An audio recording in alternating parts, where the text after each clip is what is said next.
Azərbaycana və xalqımıza qarşı çoxsaylı cinayətlər törətməkdə təqsirləndirilən Ermənistan vətəndaşı Ruben Vardanyanın açıq keçirilən məhkəmə prosesinin növbəti baxış iclasında zərər çəkənlər ifadə veriblər. İbtidai istintaq zamanı toplanan sübutlar tədqiq olunub. Zərər çəkənlər Ermənistan ordusunun qalıqları və qanunsuz erməni silahlı dəstələrinin ərazilərimizi müxtəlif iri çaplı silahlarla atəşə tutması nəticəsində yaralandıqlarını bildiriblər.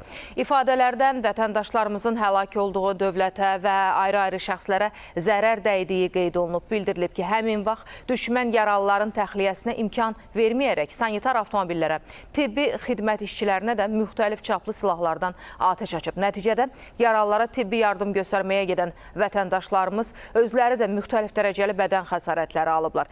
Hadisə yerində olan bəzi şəxslər isə həlak olub. Məhkəmənin növbəti iclası dekabrın 12-sinə təyin edilib.